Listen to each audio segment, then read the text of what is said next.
ठीक है। अब पढ़ते हैं पृथ्वी परिमंडल पढ़ेंगे। तो आप जानते हो कि पृथ्वी सभी, जैसे हमने पढ़ा था कि हमारे ब्रह्मांड में बहुत सारे आकाश मंडल हैं। ठीक है, आकाश गंगाएं हैं, सॉरी। हमारे ब्रह्मांड में कई लाखों आकाश गंगाएं हैं। लाखों आकाश गंगाओं में असंख्य सौर मंडल हैं। ठीक है, उन असंख्य सौर मंडल के कई ग्रह और उपग्रह हैं। ठीक है, कई सूरज हैं, मतलब एक एक आकाश गंगा में कई सूरज हैं और कई आकाश गंगाएं हैं ऐसे पूरे पूरे ब्रह्मांड में। ठीक है, लाखों आकाश गंगाएं हैं।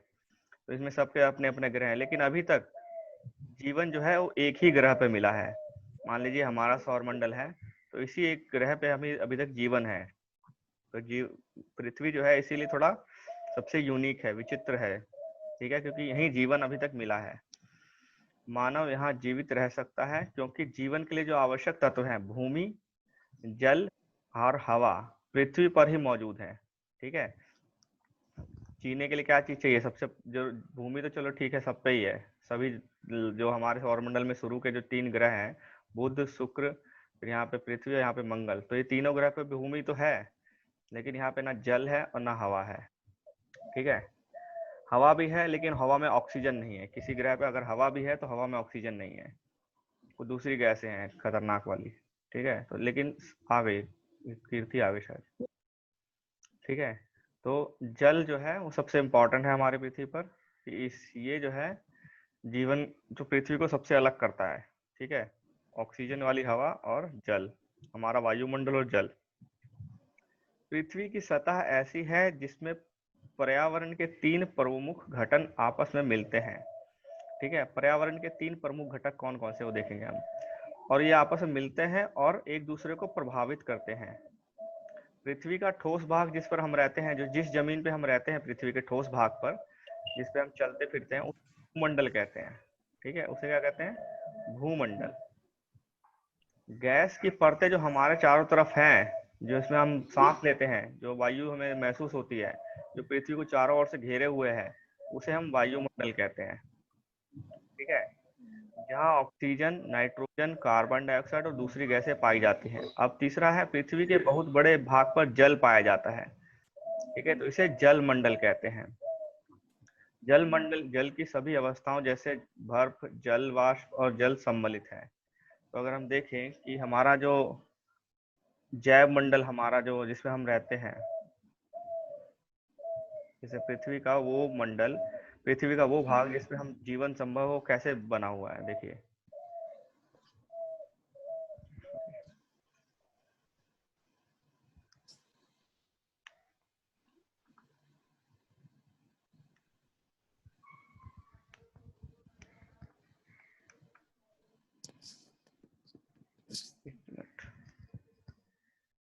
ठीक है, देखिए ये हो गया एक मंडल। ठीक है,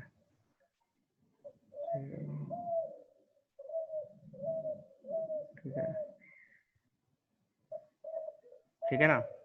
अगर मैं कहूँ इसको कि ये जो है हमारा वायुमंडल है, ये मैथ वाला हिसाब किताब है जो हम मैथ में करते हैं ना, सबसेट वाला। ये अब हमारा जल मंडल है, तो ये हमारा भूमंडल है।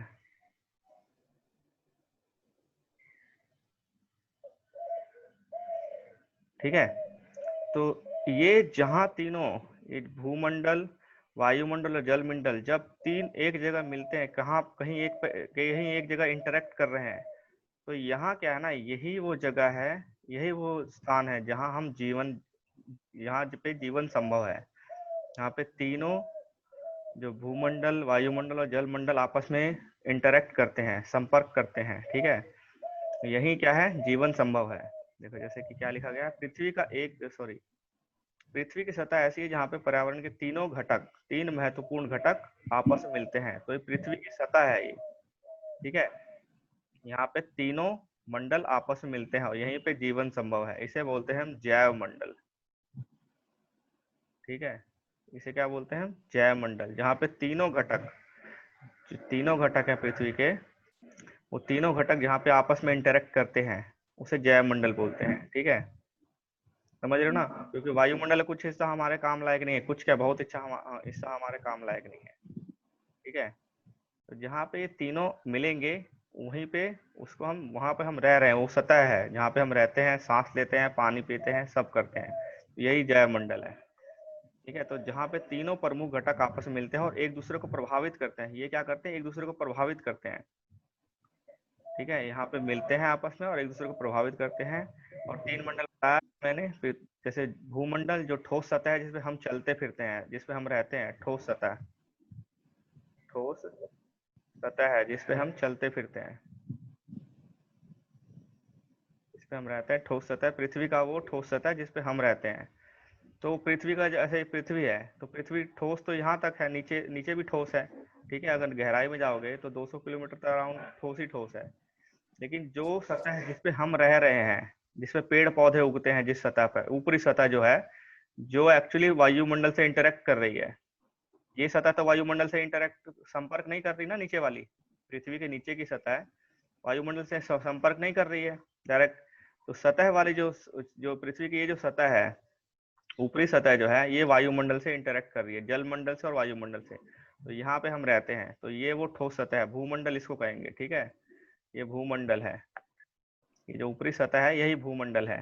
ठीक है, उसके बाद वायुमंडल है जिसमें हम सांस लेते हैं। तो कुछ ऐसा हिस्सा है जहाँ पे हम, और ऊपर भी तो वायुमंडल है, लेकिन जहाँ हम सांस ले रहे हैं, जो एकदम यहाँ इंटरेक्ट कर रहा है इससे, जो इस जगह से इंटरेक्ट कर रहा है। फिर जल मंडल, वो नदियां और जो महासागर है जिसके साथ ये इंटरेक्शन हो रहा है, वायु का, जल का और जमीन का, तो यही वो जगह है जहाँ पे जीवन संभव है।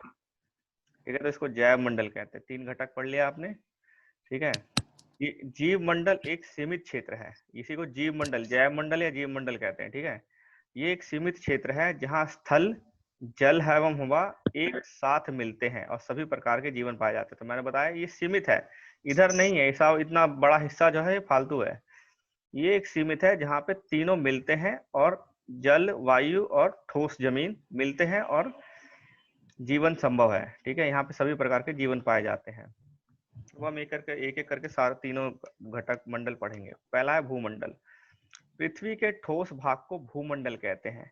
यह भूप्रपट्टी की चट्टानों और मिट्टी की पतली परत का बना हुआ है, जिसमें जीवों के लिए पोषक तत्व पाए जाते हैं। ठीक है, ठोस भाग, जो पृथ्वी का जो ठोस भाग है, जैसे आप अगर पृथ्वी को देखोगे तो इस पे कई हिस्सा तो पानी है, लेकिन कहीं हिस्सा क्या है, जैसे हम जो महाद्वीप है, और ये महाद्वीप हो गया। ठीक है, ये सब महाद्वीप है। तो ये क्या है, ठोस जगह है जिस पे हम रहते हैं। ठीक है, तो इसी को भूमंडल कहते हैं। ठीक है, यह भूप्रपट्टी की चट्टानों और मिट्टी की पतली परतों का बना। भूप्रपट्टी क्या होता है, जो ऊपरी सतह होगी पृथ्वी की, ये वाली ऊपरी सतह, इसे भूप्रपट्टी बोलते हैं। ठीक है, ये थोड़ा सा नीचे भी ले जाओगे तो यहाँ पे, जहाँ पे पोषक तत्व पाए जाते हैं, हल्का नीचे जहाँ से पेड़ पौधों की जड़ें निकल रही हैं, तो वहां तक अगर काउंट करेंगे हम, तो ये भूप्रपट्टी है ये सारा। ठीक है, तो इसी को, ये कैसे बना हुआ है, चट्टानों और मिट्टी की पतली परतों से बना हुआ है। इस पे चट्टाने हैं और मिट्टी है। ठीक है, जिसमें जीवों के लिए पोषक तत्व पाए जाते हैं।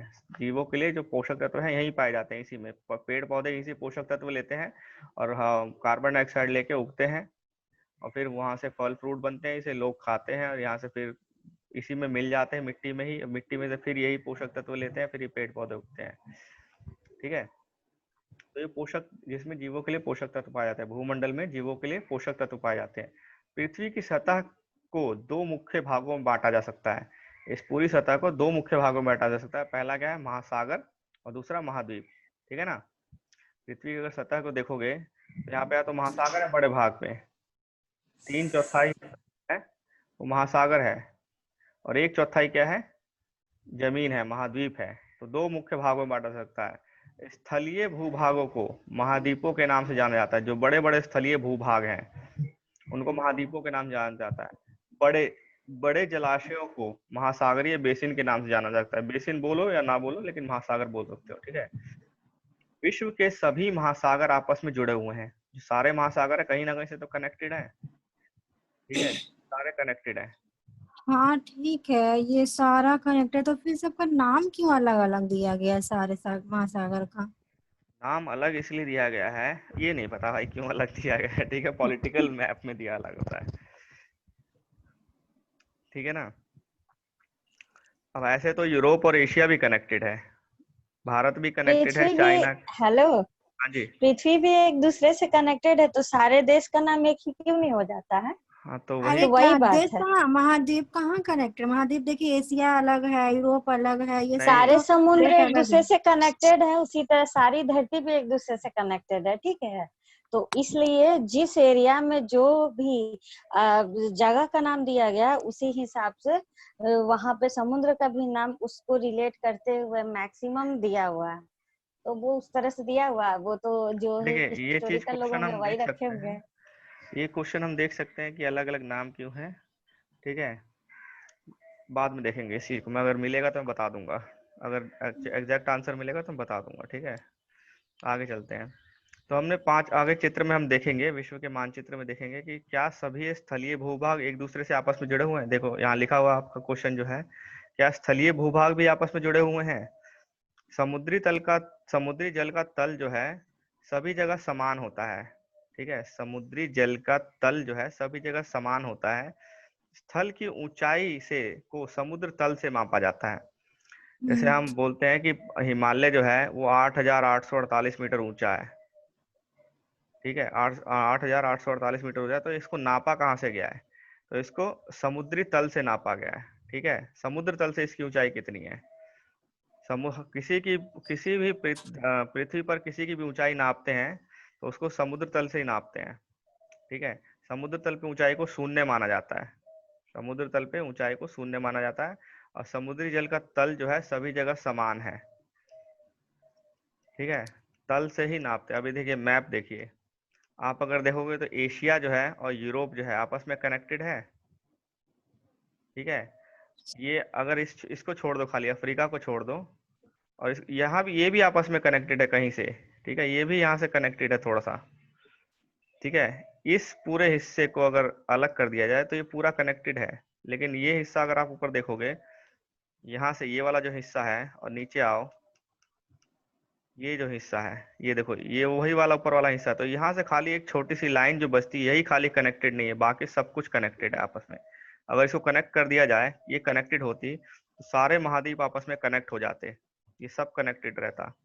कुछ हिस्सा कनेक्टेड यहाँ नहीं रहता है, बर्फ है ये ग्रीनलैंड में, ठीक है। तो यहाँ हल्का कनेक्शन नहीं है, लेकिन लगभग सभी महाद्वीप भी आपस में कनेक्टेड ही हैं, ठीक है। छोटे छोटे रास्तों के थ्रू कनेक्टेड है। जैसे ये देखिए, ये जो आपका दक्षिण अफ्रीका है, ये अफ्रीका है, अफ्रीका महाद्वीप है पूरा, सॉरी अमेरिका, साउथ अमेरिका महाद्वीप है, अमेरिका। ठीक है। दक्षिण अफ्रीका अमेरिका है, ये यहाँ से कनेक्टेड है उत्तरी अमेरिका से। सबसे ज्यादा स्मगलिंग जो होती है, ह्यूमन ट्रैफिकिंग, जो देह व्यापार, जो लोगों को वो किया जाता है, गुलाम बना के बेचा जाता है, वो इसी रास्ते से बेचा जाता है। ये सबसे ज्यादा स्मगलिंग का सबसे बड़ा रूट है ये, ठीक है। तो ये कनेक्टेड है आपस में सभी महाद्वीप लगभग। आप सिर्फ कार के जरिए, कार से आप इंडिया से कार से यहाँ पहुंच सकते हो, कहीं भी इस महाद्वीप में कहीं भी जा सकते हो कार के थ्रू। लोगों ने ट्रेवल भी किया है, लोगों ने पूरा ट्रेवल भी किया है इस तरह से, कार वार से। एक ने साइकिल से ट्रेवल किया था। साइकिल से? कुछ पर्यावरण के लिए, कोई क्या होता है ना कि जागृत करने के लिए, पर्यावरण को लेकर। यहाँ पे भी तो है, ये एशिया और जो ये अफ्रीका है, हम्म, यहाँ पे कनेक्टेड है बीच में, तो यहाँ पे भी थोड़ा यहाँ पे कनेक्टेड है समुद्री ना, इलाका है। ये देखो यहाँ से कनेक्टेड है, ये रेड रेड सी है ना, यहाँ से अच्छा। कनेक्टेड है ये, ठीक है। तो महासागर भी लगभग महाद्वीप आपस में कनेक्टेड है। कुछ महाद्वीप है जो बिल्कुल अलग थलग है, जैसे ऑस्ट्रेलिया है, ये कहीं से किसी से हम्म। कनेक्टेड नहीं है, ठीक है, ये बिल्कुल अलग थलग है महाद्वीप। ये जहाज से ही जाता होगा। हाँ, तो ये, हाँ, जहाज से ही जाएगा। तो ये लगभग सबसे अलग है। तो कुछ लगभग महाद्वीप कनेक्टेड है किसी न किसी तरह से, कहीं कहीं थोड़ा बहुत अलग अलग है। तो विश्व का सबसे ऊंचा शिखर जो है माउंट एवरेस्ट है। हिमालय का सबसे ऊंचा शिखर क्या है, माउंट एवरेस्ट है। मैंने बताया समुद्र तल से इसकी ऊंचाई कितनी है, 8,848 मीटर। विश्व का सबसे गहरा, गहरा मरियाना गर्त। विश्व का सबसे गहरा भाग प्रशांत महासागर का मरियाना गर्त है, जो हमने पढ़ा था कभी, शायद ये 11th में पढ़ा था शायद। तो ठीक है, क्वेश्चन आ सकता है क्या माउंट एवरेस्ट का मतलब हाँ ये हाँ तो आ कितना वो बड़ा सकता भी है। है? आता है, सबसे गहरा गर्त भी आता है, मतलब सबसे सबसे गहरा गर्त निचला। माउंट एवरेस्ट तो अब नहीं पूछते, क्योंकि लगभग सबको ही पता होता है कि सबसे ऊंचा बहुत, पर्वत यही है। हाँ 8,848 मीटर है, खाली याद रखना लेकिन फिर भी इसकी ऊंचाई, क्योंकि कॉमन है बिल्कुल। कहीं पूछ ले तो फिर अगर ये नहीं आता तो मतलब ज्योग्राफी नहीं आती एक तरह से। ठीक है, उसके बाद है मरियाना गर्त। मरियाना गर्त क्या है? ये गहरा गर्त क्या होता है? जैसे आप समुद्र में जा रहे हो, अचानक से नीचे खाई जैसी पतली सी खाई जैसी आ जाएगी, अब उस भी बहुत नीचे ले जाएगी आपको। ठीक है, और इसकी समुद्र तल से नीचे जो गहराई जो होगी वो कम से कम कितनी होगी? 11 किलोमीटर के लगभग, 11 किलोमीटर नीचे ले जाएगी आपको वो गर्त में। ठीक है, तो यहाँ लोग ऐसे बिना किसी इक्विपमेंट के अंदर नहीं जा सकते, उनको प्रॉपर सेफ्टी टूल्स ले जाने पड़ते हैं अपने साथ।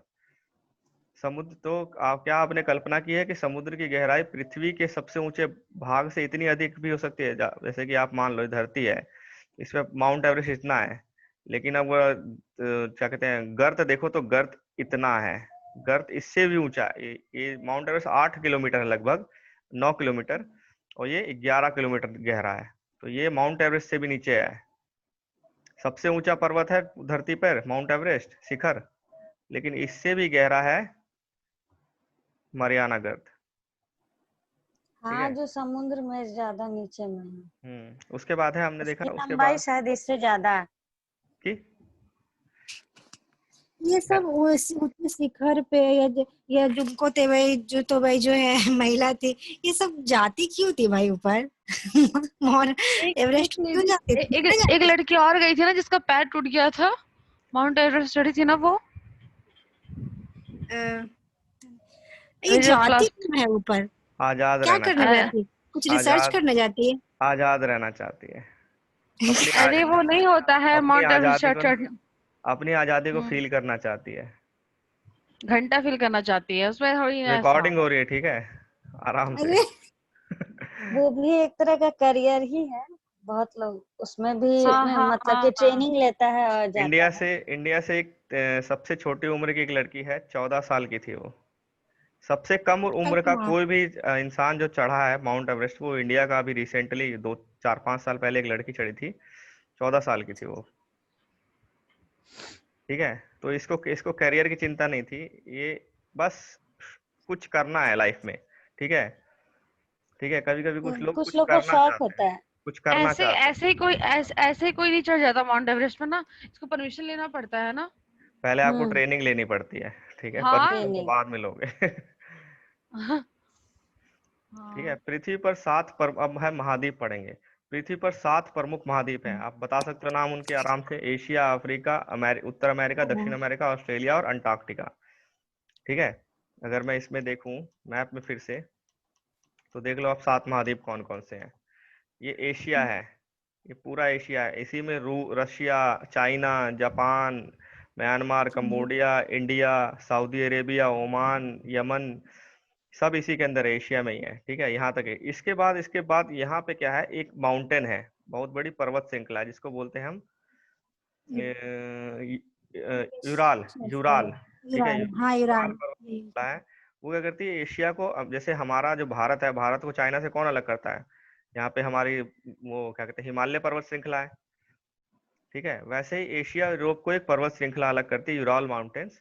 उसके बाद आता है यूरोप महाद्वीप। ठीक है, यूरोप महाद्वीप है। एक्चुअली ये पर्वत श्रृंखला का कोई चक्कर नहीं है, खाली ये है कि ये बहुत थोड़ा कम डेवलप्ड है, विकसित कम है, और ये ज्यादा विकसित जो क्षेत्र है उन लोगों ने अपने आप को अलग कर लिया है। ठीक है, यहाँ भी इतना बड़ा माउंटेन है, लेकिन हमने अपने आप को एशिया से अलग नहीं किया ना, हम एशिया में काउंट होते हैं, लेकिन इन्होंने अपने आप को अलग कर लिया, क्योंकि ये थोड़ा ज्यादा डेवलप्ड है, इसलिए अलग थोड़ा सा हमसे अलग ऊंचा दिखने चाहते हैं। ठीक है, यूरोप हाँ, तो यूरोप हमसे ज्यादा, एशिया से ज्यादा डेवलप्ड है। यहाँ पे प्रॉब्लम्स थोड़ी जैसे पॉपुलेशन वाले की बहुत ज्यादा छोटा है लेकिन ज्यादा डेवलप है। हाँ, वही है ना। तो क्या है, यूरोप में ये है यूरोप महाद्वीप। ठीक है, इसमें क्या है, नॉर्वे, ये ब्रिटेन, फ्रांस, स्पेन, पुर्तगाल, ये सब देश हैं इसके अंदर। ठीक है, इसके बाद आता है ये आपका एक महाद्वीप हो गया, दूसरा महाद्वीप हो गया, ये तीसरा महाद्वीप है अफ्रीका। ठीक है, तीसरा महाद्वीप हो गया। फिर यहीं आप देखोगे तो चौथा महाद्वीप कौन सा है? ऑस्ट्रेलिया। ऑस्ट्रेलिया। ठीक है। पांचवा महाद्वीप कौन सा है? अंटार्कटिका। ये एक महाद्वीप है, यहाँ पे कोई रहता नहीं है, कुछ नहीं है यहाँ पे। यहाँ पे सिर्फ रिसर्च के लिए लोग जाते हैं, बाकी कोई नहीं है यहाँ पे। ठीक है, क्योंकि ये बहुत मोटी सतह है, बर्फ की बहुत मोटी सतह है, ठोस है क्योंकि चल सकते हैं इस पे, और बहुत ठोस सतह है, इसलिए इसको महाद्वीप में काउंट किया गया है। अंटार्कटिका की जगह यहाँ भी आर्कटिक भी है, लेकिन आर्कटिक ठोस नहीं है उतना। फिर पांचवा है, छठा महाद्वीप है उत्तर अमेरिका, और सातवां महाद्वीप है आपका दक्षिण अमेरिका। ठीक है, 7 महाद्वीप है टोटल। ठीक है ना। फिर महासागर कितने हैं? महासागर यही काउंट कर लो। प्रशांत महासागर, हिंद महासागर, दक्षिणी महासागर, अटलांटिक महासागर, और एक है हिंद महासागर। हिंद महासागर। ठीक है, ये तो मैंने 2 बार काउंट कर दिया क्या? ये अटलांटिक महासागर है। ठीक है, हिंद महासागर और ये वो हो गया। बंगाल का खाड़ी भी तो एक नहीं, ये वो तो ये आर्कटिक महासागर। ठीक है, 5 महासागर काउंट कर लिए। एक हिंद महासागर, दूसरा आर्कटिक महासागर, तीसरा है आपका अटलांटिक महासागर, चौथा है आपका दक्षिणी महासागर, और सबसे बड़ा वाला महासागर कौन सा है? प्रशांत महासागर। इसकी जो आप बंगाली खाड़ी बोल रहे हो, ये महासागर के पार्ट है। ये बंगाली खाड़ी इधर हाँ, है, हिंद महासागर का। हाँ, महासागर इधर है, अरब सागर इधर है, और बंगाली खाड़ी इधर है। ये महासागर के पार्ट है, महासागर के छोटे छोटे हिस्से हैं। अब ये सारे महासागर आपस में कनेक्टेड है। ठीक है, ये इधर से कनेक्टेड है, इधर से कनेक्टेड है, सब कनेक्टेड है, सब के सब कनेक्टेड है पानी। तो अब क्यों नाम पड़ा अलग अलग, ये हम बाद में ढूंढ के बताएंगे। ठीक है, अब हम इनके बारे में पढ़ रहे हैं, कौन कौन से महाद्वीप हैं। प्रमुख 7 महाद्वीप हैं, हमने पढ़े हैं अभी। एशिया, यूरोप, अफ्रीका, उत्तर अमेरिका, दक्षिण अमेरिका, ऑस्ट्रेलिया और अंटार्कटिका। ठीक है, इसके बाद है विश्व के मानचित्र को देखो और ध्यान से इसको देखो कि जो महाद्वीप जो है, सबसे ज्यादा महाद्वीप जो है आपका, अगर देखोगे तो ये उत्तरी हाँ। गोलार्ध में पाया जाता है। ठीक है, अगर मैं सारा डिलीट करूँ इसको और देखो इसको ध्यान से थोड़ा सा, तो ये जो है, ये बीच वाली ये भूमध्य रेखा है, विषुवत वृत्त है ये। ठीक है, ये उत्तरी गोलार्ध है और ये दक्षिणी गोलार्ध है। ये मैप को ऐसे करके दिखाया गया है आपको, अगर मैं इसको घुमा उत्तरी दूं। गोलार्ध में ज्यादा। ठीक है, अब देखो इसको मैप को,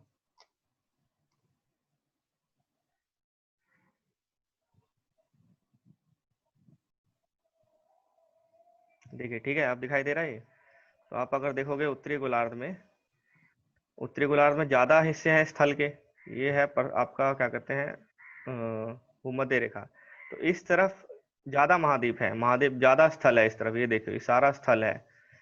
इस तरफ सिर्फ इतना ही स्थल है, ये छोटा सा ये है और ये है बस।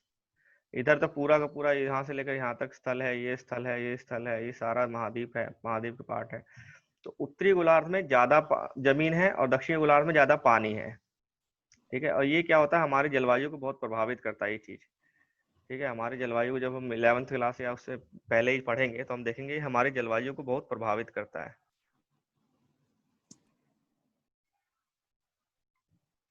ठीक है, आगे देखते हैं। पहला महाद्वीप हम देखेंगे एशिया। एशिया विश्व का सबसे बड़ा महाद्वीप है।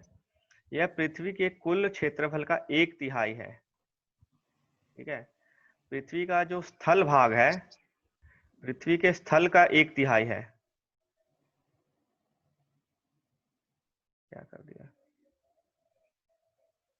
पृथ्वी के स्थल का 1/3 जो है वो एशिया है। पूरा 1/3 सिर्फ में एशिया ही है। ठीक है, 1/3 भाग जो है एशिया है। ये महाद्वीप पूर्वी गोलार्ध में स्थित है और कर्क रेखा इस महाद्वीप से होकर गुजरती है। ये कहाँ है? ये अगर मैं इसको 2 हिस्सों में पहले बांटू, उत्तरी और दक्षिणी, फिर बांटू पूर्वी और पश्चिमी, तो यहाँ है ये पूर्वी और उत्तरी गोलार्ध में बोल सकते हो इसको। ठीक है, पूर्वी और उत्तरी गोलार्ध में, उत्तर पूर्व में। हाँ। जैसे कि आप इस मैप को फिर से अगर देखो तो ये देखो, ये एशिया है आपका। ये आपका दक्षिणी गोलार्ध में छोटा सा हिस्सा आता है इसका, सिर्फ ये फिलीपींस और इंडोनेशिया वाला। बाकी पूरा हिस्सा जो है पूर्वी गोलार्ध में है। ये देखो, ये है आपका 0 डिग्री है, ये आपका पूर्वी हो गया। 0 डिग्री लाइन है ना, ग्रीनिच वाली, ग्रीनिच का वाला जो हमने पढ़ा था, ग्रीनिच। तो ये पूर्वी गोलार्ध हो गया ये पूरा, और ये पश्चिमी गोलार्ध हो गया पूरा।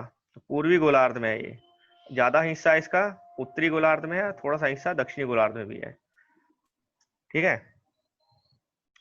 ठीक है ना। एशिया हो गया। एशिया के बाद आप अगर देखोगे, एशिया महाद्वीप जो है इसके एशिया के पश्चिम में यूराल पर्वत है। एशिया के पश्चिम, अगर एशिया है तो यहाँ पश्चिम में यूराल पर्वत है, जो इसे यूरोप से अलग करता है। ठीक है, यूरोप से इसको अलग करता है। ये अगर मैं एशिया बोलूं, ये थोड़ा सा हिस्सा ऐसे है, तो ये जो पर्वत है ये यूराल पर्वत है, जिसको यूरोप से अलग करता है। ठीक है, यूरोप और एशिया के संयुक्त भाग को यूरेशिया कहते हैं। अगर दोनों को मैं महाद्वीपों को जोड़ के बताऊं, क्योंकि ये सिर्फ यूराल पर्वत की वजह से अलग किया जा रहा है, नहीं तो अगर पूरे जोड़ दूं पूरे स्थल को यहाँ पे, तो इसको यूरेशिया कहते हैं। ठीक है, Europe plus Asia, Eurasia. Europe, Asia, अब दूसरा महाद्वीप कौन सा है? यूरोप। ये एशिया से बहुत छोटा है, बिल्कुल छोटा सा भाग है एशिया से। यह महाद्वीप एशिया के पश्चिम में है, मतलब यूराल पर्वत के इसके, ये अगर ये एशिया है तो इधर क्या है? यूरोप है। ठीक है, ये पश्चिम में है यूरोप, एशिया के। आर्कटिक वृत्त इससे होकर गुजरता है। आर्कटिक वृत्त जो ये वाला वृत्त था, ये आर्कटिक वृत्त है ना, उत्तरी आर्कटिक वृत्त, और ये दक्षिणी शीत शीत वाला जो था 66 डिग्री वाला, 66.5 डिग्री वाला जो था, ये आर्कटिक वृत्त जो था, ये इसी से होकर गुजरता है। ठीक है, थोड़ा सा साफ करके दिखाते हैं।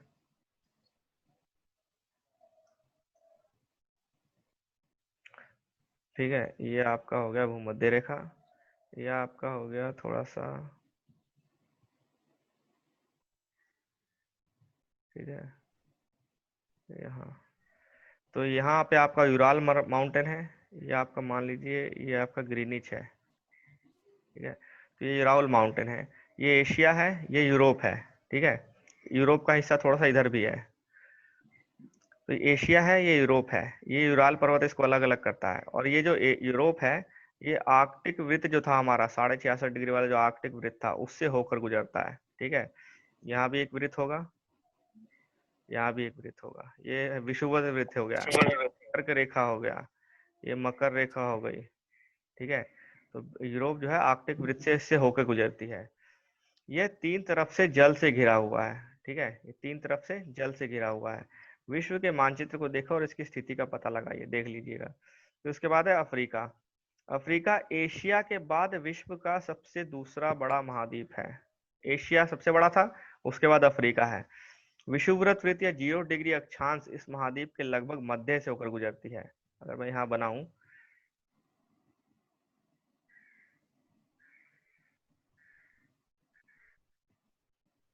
ऐसे करके कुछ है।